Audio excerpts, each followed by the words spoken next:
I had exactly 3 seconds before the silver dome was lifted and the man I was supposed to serve took the last bite of his life. My fingers felt like ice against the polished metal of the cloche, the heat from the steak beneath it mocking the chill in my bones.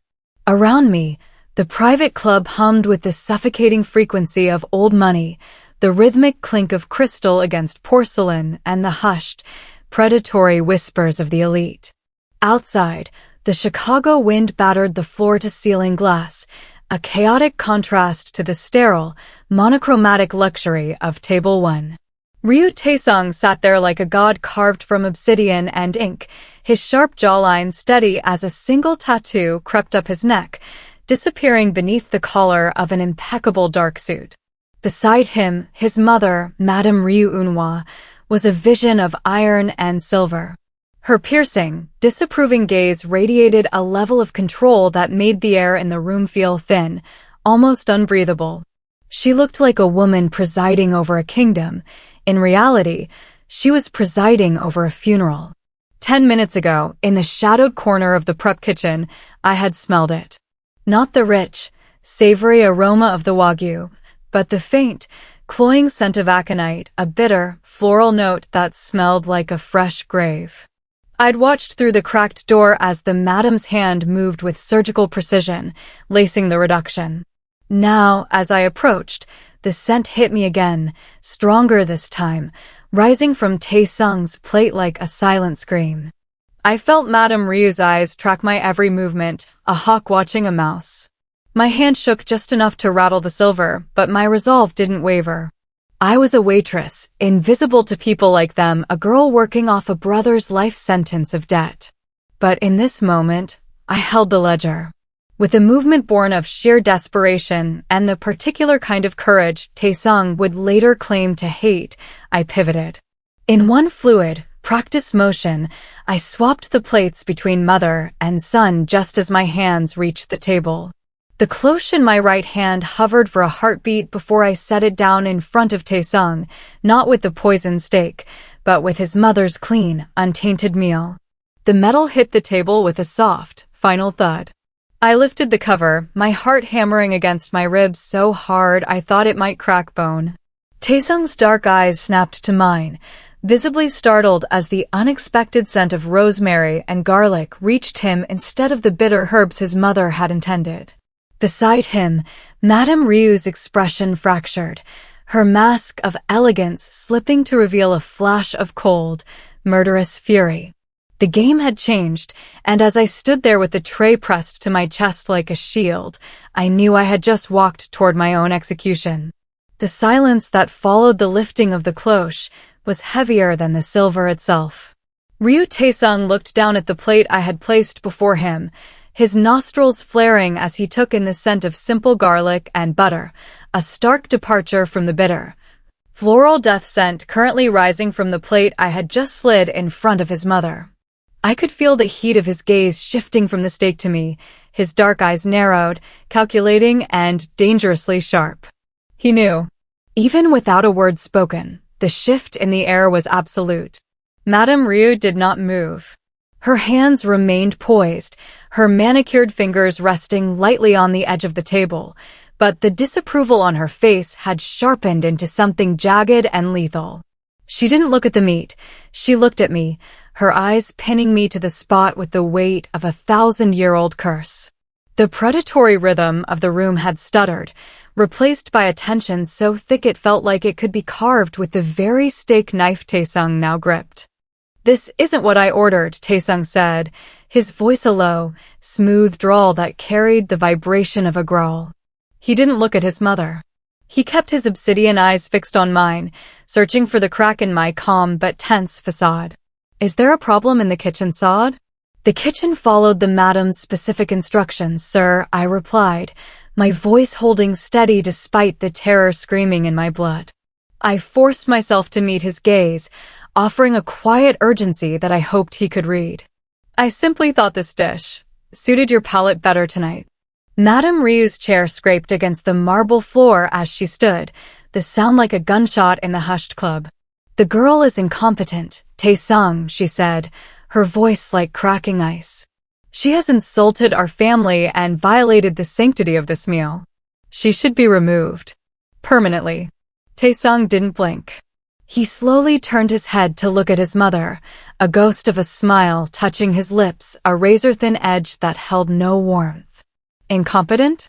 Or perhaps she's more observant than the rest of your staff, mother.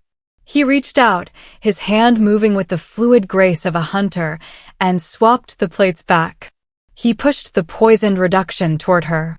If the kitchen followed your orders so perfectly, then surely you won't mind finishing it.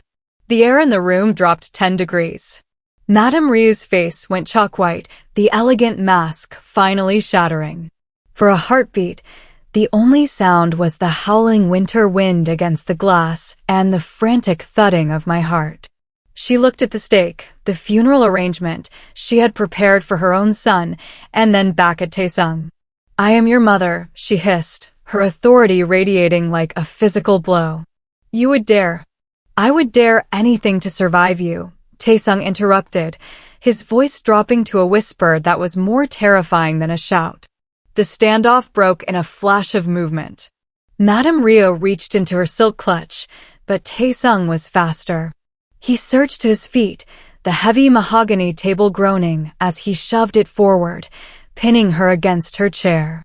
I scrambled back, my tray clattering to the floor as his guards, men in dark suits who had been shadows against the wall, drew their weapons in a synchronized blur of steel.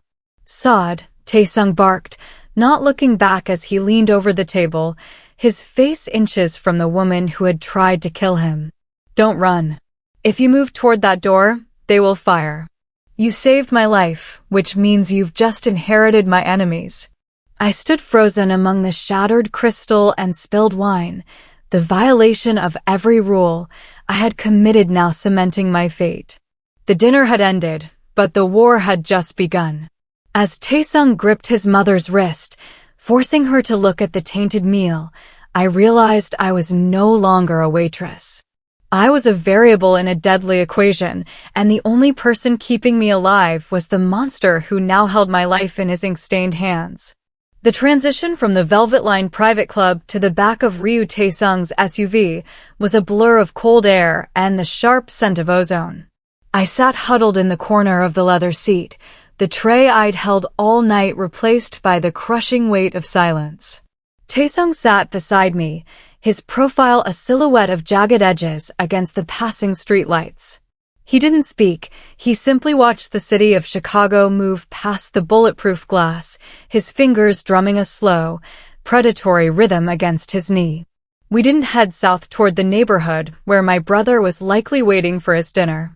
Instead, the vehicle climbed toward the lakefront, eventually swerving into the bowels of a structure that felt less like a building and more like a mountain. When the door finally opened, I was met not with the warmth of a home, but with the monochromatic chill of a concrete fortress. The penthouse was a masterpiece of brutalist architecture. Everything was rendered in shades of slate and shadow, exposed concrete walls, steel fixtures, and floor-to-ceiling glass that looked out over the churning, black expanse of Lake Michigan. There were no soft edges here, no traces of comfort. It was a museum of power, beautiful in the way a sharpened blade is beautiful. "This is where you'll stay," Tae-sung said, his voice echoing off the hard surfaces. He finally looked at me, his gaze sweeping over my stained uniform and the trembling I couldn't quite hide. "I have to go home," I whispered, the words feeling small in the vast, empty space. "My brother, he's expecting me. He has debts, Tae-sung. If I don't show up, they'll—" "You aren't listening, Sade." He stepped closer, his presence expanding until the air felt thin. "The moment you touched that plate, you became a ghost to the outside world. My mother doesn't leave witnesses, and she doesn't forget insults. If you walk out of that elevator, you won't make it to the end of the block." He moved to a sideboard, pouring amber liquid into a crystal glass with a steady hand. "Your apartment is already being watched. Your professional life as a waitress ended the moment the cloche hit the table. If you go back there, you're just giving them a convenient place to bury you." "And my brother?" I asked, my voice cracking. Tae-sung took a slow sip of his drink, regarding me over the rim. Your brother is a variable I've already accounted for. But for now, you need to understand the geography of your new reality. This isn't a hotel, and I am not your patron." He gestured to the vast, gray expanse around us. "This is a fortress. Inside these walls, you are safe. Outside, you are prey. You made a choice tonight to save a monster instead of letting nature take its course. Now, you have to live with the consequences of that mercy." I looked out at the lake, the water white-capped and restless under the winter moon. The realization settled over me like a shroud. I wasn't just a visitor in this concrete world. I was a permanent resident. The girl who served appetizers and worried about rent was gone, replaced by someone trapped in a monochromatic cage. I looked at the heavy steel door of the elevator, then back at the man who held the key. I was in the heart of the empire, and for the first time in my life, I realized that being invisible had been a luxury I could no longer afford. The amber liquid in Tae-sung's glass caught the low light of the penthouse, glowing like a warning beacon against the cold gray of the concrete walls. I stood near the window, my back to the black expanse of Lake Michigan, watching him. He didn't look like a man who had just survived an assassination attempt by his own mother. He looked like a man who was finally playing a hand he had been holding for years. "You mentioned your brother, Sade," he said, his voice dropping into that smooth, predatory rhythm that made my skin prickle. "Marcus Holloway. 22 years old, a penchant for high-stakes baccarat, and a catastrophic lack of discipline when it comes to knowing when to walk away from the table." My breath hitched. I hadn't given him Marcus's name. I hadn't told him anything beyond the fact that I had a brother. But in this world, silence was not a shield. It was an invitation for men like Tae-sung to dig. "How do you know that?" I whispered, my hands curling into fists at my sides. Tae-sung set his glass down on a slate-topped table with a soft, final clink. He moved toward me, his movements fluid and measured. "Because the underground dens he frequents, the ones currently holding markers for nearly $200,000 in his name, don't belong to the independent sharks he thinks they do. They belong to shell companies. And those shell companies, as of 3 o'clock this afternoon, belong to me." The floor seemed to tilt beneath my feet. I thought about Marcus, about his nervous smiles, and the way he'd promised me he was just one big win away from fixing everything. I thought about the long shifts I worked, the double times and the aching feet, all to keep the collectors from our door. "You bought his debt," I realized, the words tasting like copper in my mouth. "I bought his life," Tae-sung corrected, stopping inches away from me. This close, I could see the fine detail of the ink on his neck, the dark patterns of the tattoo looking like a noose against his collar. "The men your brother owes are not the kind to accept a payment plan." They were already discussing which of his limbs to take first to encourage your professional cooperation with the Costa family. "My mother's reach is long, Sade, but my ledger is deeper." He reached out, his fingers brushing the line of my jaw with an unexpected, clinical gentleness that made me want to recoil and lean in all at once. "The 200,000 is no longer a debt to the underworld. It is a debt to me. Which means your brother's safety is no longer a question of luck. It is a question of your utility. You're using him," I hissed, my eyes stinging with a mixture of fury and bone-deep exhaustion. "You're keeping me here as a prisoner by holding his life over my head." "I am keeping you here as an asset," he countered, his thumb pressing lightly against the pulse point in my neck, feeling the frantic jackrabbit beat of my heart. "You have a gift, Sade. You noticed a scent in that kitchen that my own security missed. You have a particular kind of courage that doesn't blink when death is on the menu. I need that. I need a pair of eyes that can see through the gilded lies of my mother's court." He stepped back, the absence of his touch feeling like a physical loss.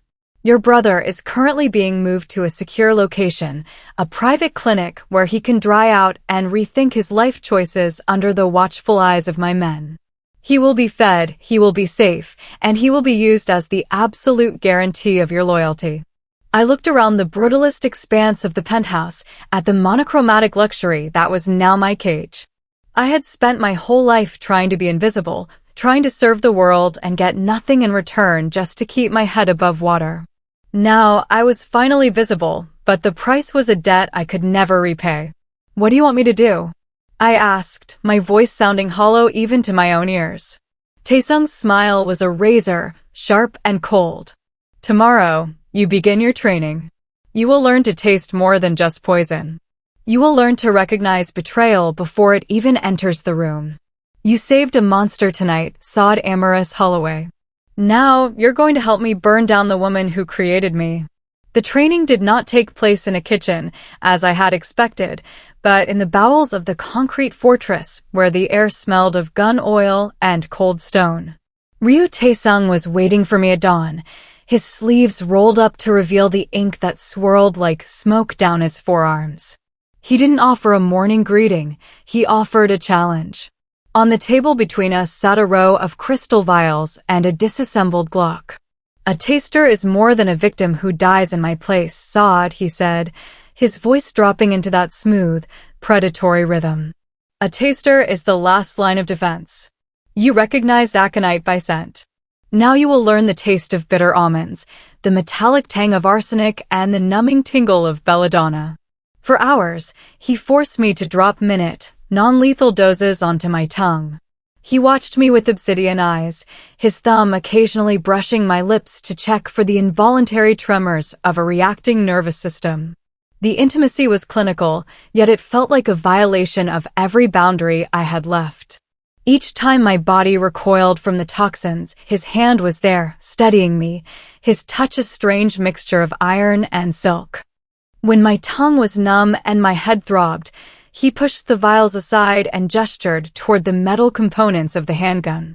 "The kitchen is a battlefield, but so is the hallway," he murmured, stepping behind me. His chest pressed against my back, a solid wall of heat that contradicted the Arctic chill of the basement. He reached around, his large hands covering mine as he guided my fingers over the slide and the trigger assembly.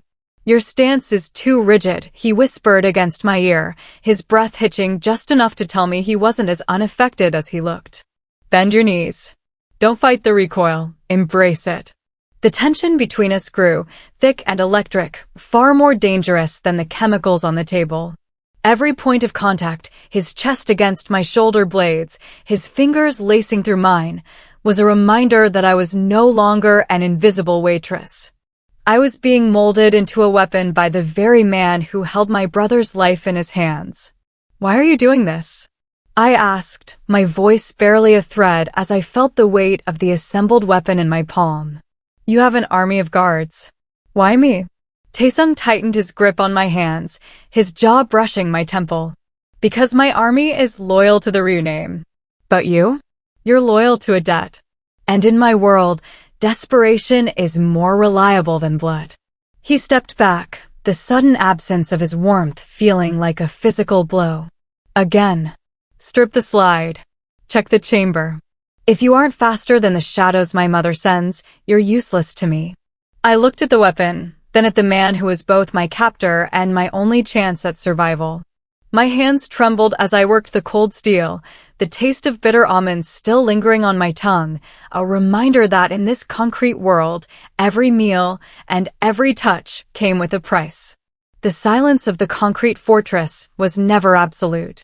It was a layered thing, composed of the low hum of the climate control and the mournful shriek of the gale force winds whipping off Lake Michigan. I had been asleep for less than an hour, my dreams a fractured montage of silver cloches and the metallic tang of gun oil, when the world went dark. It wasn't the flickering of a storm, it was the heavy, intentional thud of a circuit breaker being severed. The red emergency lights didn't kick in immediately, leaving me submerged in a monochromatic void where even the shadows felt heavy.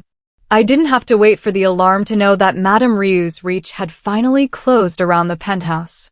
A hand clamped over my mouth, the calloused palms smelling of expensive cologne and copper. I didn't scream. The taster's training had already begun to rewire my instincts. I felt the heat of Tae-sung's body against mine as he pulled me from the bed and onto the cold floor. "Don't breathe," he hissed into my ear, his voice a jagged rasp that sent a shiver down my spine. The darkness was suddenly illuminated by the staccato rhythm of suppressed gunfire. The glass, the floor-to-ceiling barrier I'd spent hours staring through, didn't just break, it atomized under the impact of high-velocity rounds. The wind roared into the room, bringing with it the scent of winter and cordite. Shadows moved with surgical precision through the jagged remains of the window frame, silhouetted against the gray moonlight. These weren't the common thugs Marcus owed. These were the Mother's elite, a cleanup crew sent to erase the variable that had dared to swap a plate.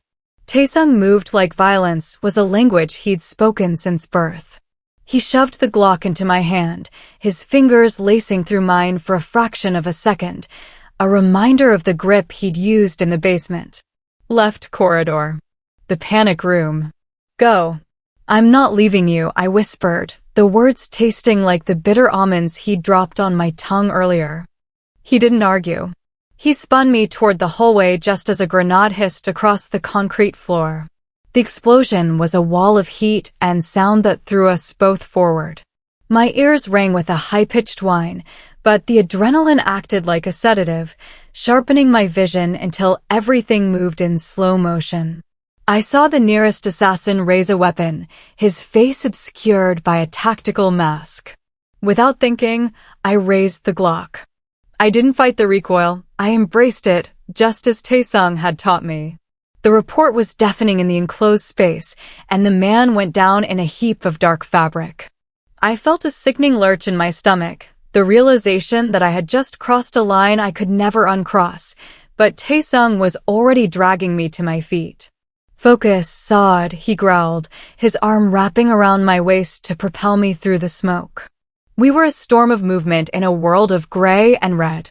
He fired back with a clinical detachment, his eyes obsidian as he systematically eliminated the threats. Every bullet that punched into the concrete walls was a message from his mother, a reminder that in this world, love was a liability and family was a death sentence. We burst into the dry storage area behind the kitchen, the space narrow and claustrophobic. Tae-sung pressed me flat against the wall, his chest heaving against mine. The blood on his shirt wasn't his, but the way he looked at me, with a mixture of fury and recognition, made my breath catch. They won't stop, I whispered, the reality of Madam Ryu's disapproval finally sinking in. She'll burn the whole city just to get to us. Then we'll give her something else to watch burn, Tae-sung replied, his smile a cold, savage blade. He checked the magazine of his weapon, his jaw tight. The safe house is compromised. Juno is making his move, and my mother is holding the match. We don't stay here to be slaughtered. We go to the source. The emergency lighting finally flickered to life, bathing the monochromatic ruins of the penthouse in a blood-colored glow. I looked at the weapon in my hand, then at the man who had turned me into a survivor. I was no longer the waitress who feared the elite. I was the target that refused to break. As we prepared to move into the night, I realized that the concrete fortress hadn't been a sanctuary, it had been a crucible. And I had emerged from it ready to burn. The transition from the smoke-shard concrete of the safe house to the shimmering, gilded expanse of the grand lyric hall felt like a fever dream. Less than 48 hours ago, I had been scrubbing carbon off a silver tray. Now, I stood before a floor-to-ceiling mirror, draped in a gown of midnight blue silk that felt less like fabric and more like armor. The dress was a masterpiece of structural deception, hugging my curves with a dangerous elegance while concealing a ballistic weave beneath the bodice and a compact pistol against my thigh. Tae-sung appeared behind me, his reflection a sharp, devastating contrast to the monochromatic gray of the week before.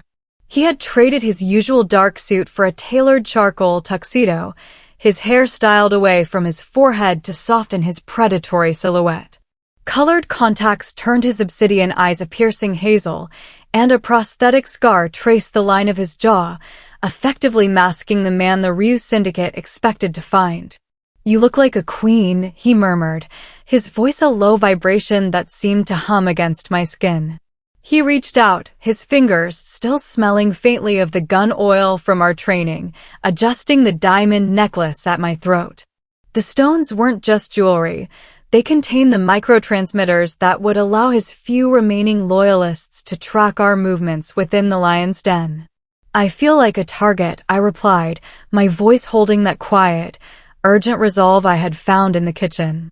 I met his gaze in the mirror, searching for the monster and finding something far more complex, a man who was betting his entire empire on a waitress who had once been invisible. Fear and bravery aren't opposites, Sade, he said, his thumb brushing my jawline with an intimacy that made the air in the room feel thin. Bravery is being terrified and doing it anyway. Tonight, you aren't an accomplice. You are the distraction. You are the variable that my mother cannot calculate. The drive to the Succession Gala was a silent countdown. As we passed through the layers of security at the estate, retinal scans and armed guards who moved with the same surgical precision as the assassins who had raided the penthouse, I realized the magnitude of the succession Madam Ryu was planning. This wasn't just a party, it was a coronation. The air was thick with the scent of lilies and expensive perfume, a cloying floral arrangement that reminded me of the poison I had tasted in the basement. We stepped into the ballroom, and the predatory rhythm of the elite hit me like a physical blow. The room hummed with the hushed frequency of wealth and violence, crystal against porcelain, and the whisper of silk against marble. Hundreds of guests, local politicians, rival syndicate heads, and the Ryu family elders mingled under the massive chandeliers, all waiting for the matriarch to announce the new order. Madam Ryu Eun-hwa stood at the far end of the hall, a vision of iron-willed authority in a traditional hanbok of white and silver. She looked like a woman who had already won. Beside her stood Juno, his expression hungry as he surveyed the room like a kingdom he was about to claim. Neither of them looked twice at the wealthy investors from Seoul we were pretending to be. To them, I was a stranger in high fashion, and Tae-sung was a memory buried in the ruins of a safe house. "Stay close," Tae-sung whispered, his hand lacing through mine. His grip was tight, the heat of his palm the only grounding force in a world made of gilded lies. "Don't drink anything. Don't let anyone separate us." The moment she begins her speech, the clock starts. I scan the room, my eyes no longer those of a waitress, but of a survivor. I saw the way the guards were positioned near the kitchen entrances. I noticed the slight bulge of weapons beneath the caterers' uniforms. I was back in my element, but the stakes had shifted from a brother's gambling debt to the survival of the man whose heartbeat I could feel against my own.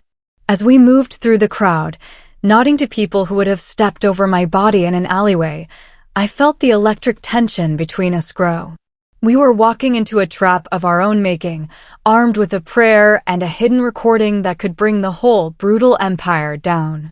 I looked at Madam Ryu, then at Tae-sung, and I realized I wasn't afraid of the bullets or the poison anymore. I was only afraid of what would happen if the man who called me his queen didn't make it out to see the morning. "Ready?" he asked as the lights began to dim, the jazz quartet fading into a tense, expectant silence. "I've been ready since the kitchen," I whispered back. Madam Ryu stepped onto the podium, her piercing gaze sweeping the room, and as the silver dome of her legacy prepared to be lifted, I tightened my grip on the gun hidden beneath my silk skirts. The final transformation was complete. The waitress was gone.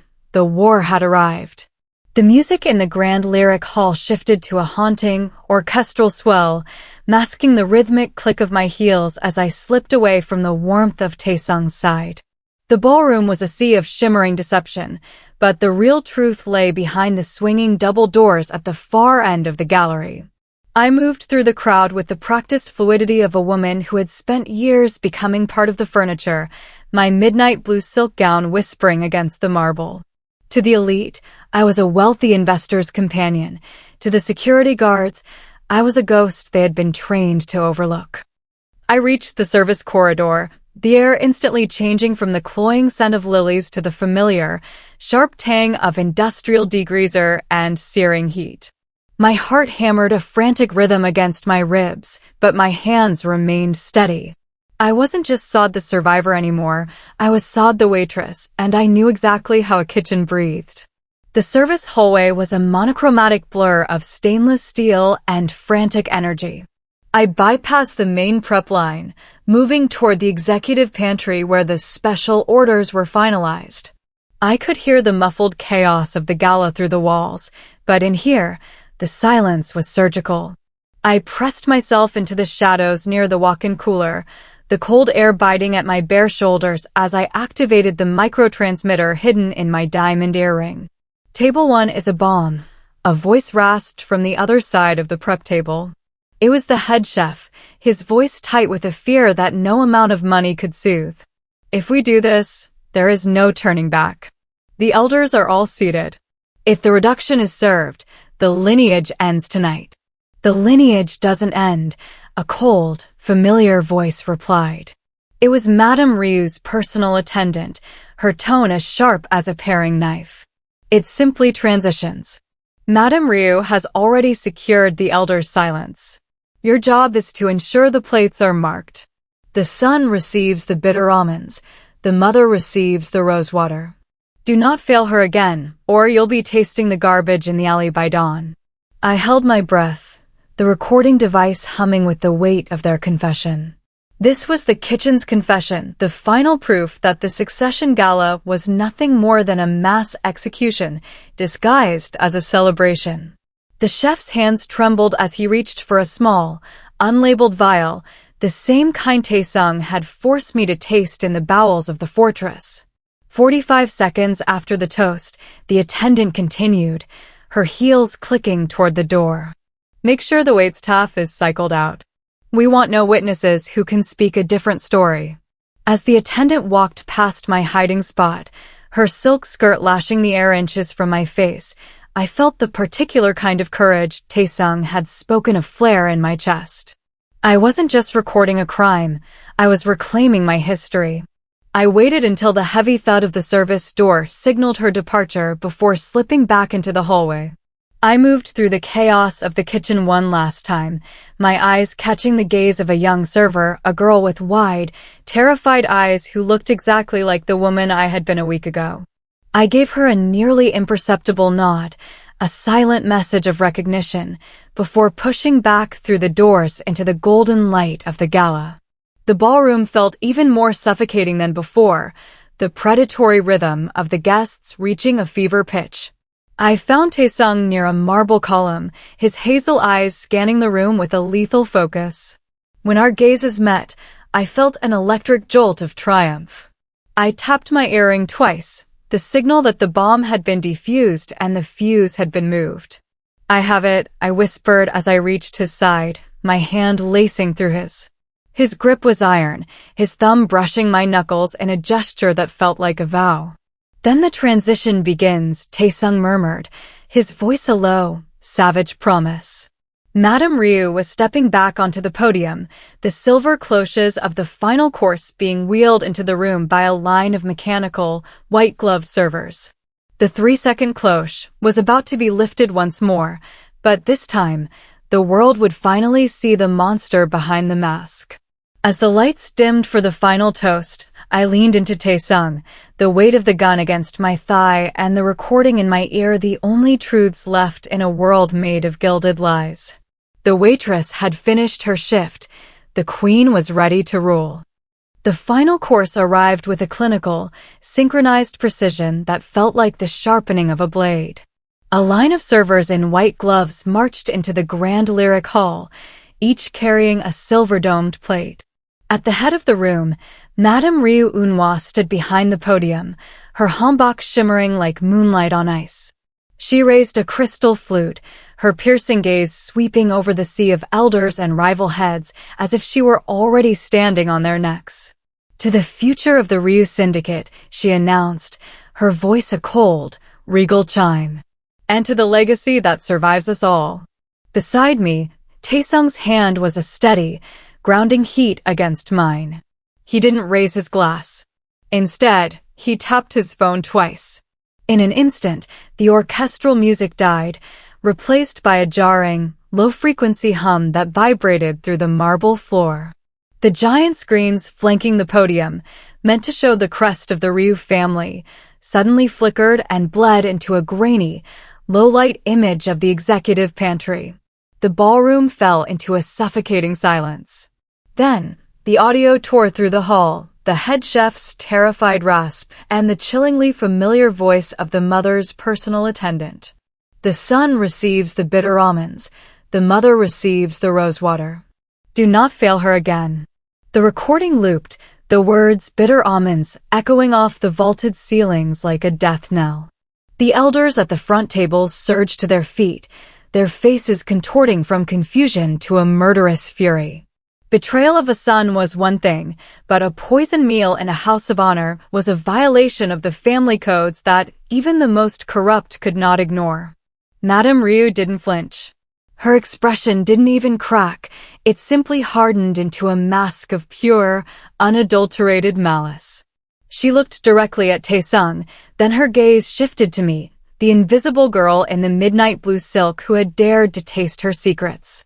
"Kill them," she hissed, the command barely audible over the rising roar of the crowd. The first shot shattered a $3,000 chandelier, raining fractured rainbows of glass down upon the elite. Chaos erupted in a heartbeat. The predatory rhythm of the gala transformed into a symphony of violence. Tae-sung's loyalists, disguised among the caterers, drew their weapons, and the ballroom became a nightmare of muzzle flashes and screaming silk. Tae-sung shoved me behind a marble column, his body a solid shield against the storm of bullets. "The exit is compromised," he shouted over the din. He leaned around the pillar, returning fire with a clinical detachment that made my blood run cold. "Sade, you have the gun. Use it." I felt the weight of the pistol against my thigh. My heart was a frantic drum, but my hands, the hands of a waitress who had learned to survive, did not shake. I saw the mother's attendant charging toward us, a blade glinting in her hand. Without thinking, I pivoted. I didn't fight the recoil, I embraced it. The report was a deafening crack, and the woman who had ordered the bitter almonds crumpled to the floor. Tae-sung looked at me, a flash of dark recognition and pride in his hazel eyes. But there was no time for vows. I saw Madam Ryu slipping toward the service entrance, her white and silver hanbok a beacon in the smoke. "She's getting away," I cried. We moved as one, a storm of movement through the carnage. We burst through the double doors into the service corridor, the air thick with the smell of scorched ozone and industrial cleaner. Madam Ryu stood at the end of the hallway, backlit by the red glow of the emergency lights. She was alone, her iron-willed authority finally stripped down to the bone. I stepped forward, the Glock raised and steady. The invisible girl was gone. I was the variable she couldn't calculate, the survivor of her concrete crucible. "The son survives," I said, my voice holding a quiet, jagged resolve that cut through the sounds of the battle in the ballroom. "And the waitress knows the truth." Madam Ryu looked at the gun, then at me. For the first time, her piercing gaze held something other than disapproval. It held fear. She looked at Tae-sung, who stood beside me, his ink-stained hand resting on my shoulder. "You would let this nothing destroy everything I built," she spat, her voice a ragged ghost of its former power. "She isn't nothing," Tae-sung replied, his voice a low, savage promise. "She is the only person in the city who saw you for exactly what you are. And she is the only person I trust to watch you burn." The sound of sirens began to wail in the distance, a mournful cry over the frozen lake. Tae-sung stepped back, giving me the space I needed. I didn't pull the trigger. I didn't have to. The recording was already being transmitted to every elder's phone in the city. Her empire was already ash. She just hadn't realized she was standing in the fire. I lowered the weapon as Tae-sung's men swarmed the hallway, pinning the matriarch against the cold steel of the service door. She looked at me one last time, her eyes obsidian with a fury that would last a lifetime, but I didn't recoil. I turned my back on her, lacing my fingers through Tae-sung's. The fall of the matriarch was complete. As we walked out of the smoke and toward the winter wind of Chicago, I realized that the debt was paid. The Waitress had survived the monster, and in the ruins of the Ryu Empire, a queen was finally ready to take her seat. A year later, the snow still fell over Lake Michigan with the same relentless, bone-chilling fury, but from the top floor of the concrete fortress, the view no longer felt like a threat. It felt like a kingdom. I stood by the floor-to-ceiling glass, my silhouette reflected against the black expanse of the water, no longer dressed in the stained polyester of a waitress, but in tailored charcoal silk that moved like a second skin. The brutalist gray of the walls remained, yet the air was different now. It no longer smelled of ozone and Arctic fear, but of expensive sandalwood and the quiet, heavy hum of absolute control. Ryu Tae-sung appeared behind me, his presence a familiar, grounding heat. He didn't need to speak to announce his arrival. The predatory rhythm of his movements had become the metronome of my life. He wrapped his arms around my waist, his ink-stained fingers lacing over my stomach, and for a moment, we simply watched the white static of the blizzard together. Regretting the choice, he murmured, his voice a low vibration against my ear. Never, I replied, leaning back into the solid weight of his chest. Not even for a second. A year ago, I had been a ghost, a variable in an equation I didn't understand, serving the elite and getting nothing but a brother's debt in return. Today, Marcus was safe. He had finished his recovery in the private clinic Tae-sung provided and was now overseeing the logistics of our newly legitimized shipping lanes in the East Wing. The debt hadn't just been paid, it had been transformed into a legacy. The Ryu Empire was changing. The transition was slow, a hostile takeover of our own history, but we were systematically purging the worst of the violence, replacing the wholesale slaughter of the Mother's era with strategic alliances and legal power. Some things would always remain in the shadows. The world we ruled was built on concrete and winter wind, but it was no longer a world of monochromatic cruelty. I had added touches of life to the fortress. Deep green ferns that thrived in the climate-controlled rooms and shelves of books we read together on the rare nights when the city fell silent. A quiet chime echoed through the penthouse, signaling a secure transmission. Tae-sung didn't move to answer it immediately. He turned me in his arms, his hazel eyes, clear of the contacts now, searching mine with that dark, intense recognition that had started in the kitchen. "You gave me my life back," he said softly, his thumb tracing the line of my jaw with a reverence that still made my breath catch. "You made me a man instead of a weapon. And you gave me a voice," I countered, pressing my palm against his chest, feeling the steady, powerful thud of his heart. "You made me visible when the world wanted me to be nothing."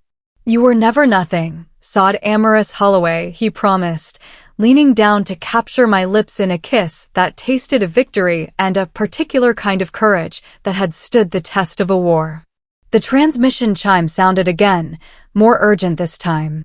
It was a report from the docks, a minor skirmish with a rival faction trying to test the new queen's resolve.